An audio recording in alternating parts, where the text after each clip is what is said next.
आज के इस एपिसोड में हम ये समझेंगे कि आईपीओ के बाद अपने इन्वेस्टमेंट को इफेक्टिवली कैसे मैनेज कर सकते हैं। अपने इन्वेस्टमेंट को मैनेज करने के लिए सबकी अपनी अपनी स्ट्रैटेजी होती है, लेकिन फिर भी ब्रॉडली अगर हम बात करें तो कुछ बेस्ट प्रैक्टिसेस होती है।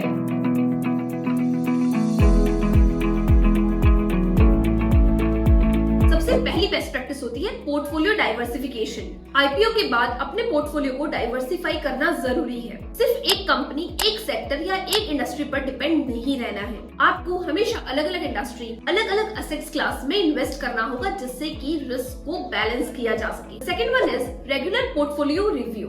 अपने पोर्टफोलियो को रेगुलर रिव्यू करें, मार्केट अपडेट्स, कंपनी परफॉर्मेंस और अपने फाइनेंशियल गोल्स के हिसाब से अपने पोर्टफोलियो को एडजस्ट करें। The third one is profit booking strategy. अगर आईपीओ स्टॉक्स अच्छा रिटर्न दे रहे हैं तो अपना प्रॉफिट बुक करना कंसीडर करें। ये आपकी गेन्स को सिक्योर करने और पोर्टफोलियो को रीबैलेंस करने में हेल्प करेगा।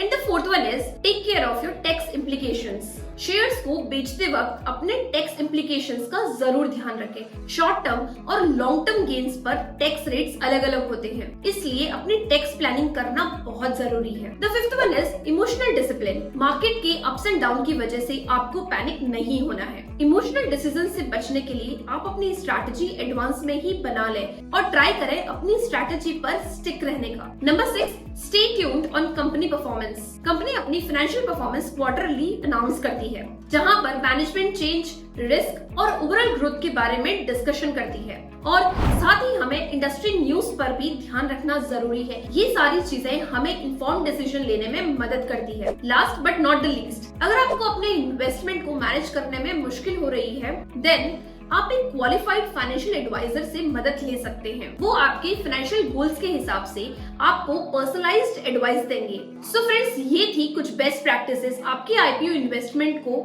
मैनेज करने की। अगले एपिसोड में हम बात करेंगे आईपीओ से रिलेटेड कुछ मिसकंसेप्शन और उनकी truth. Stay tuned for episode number 7।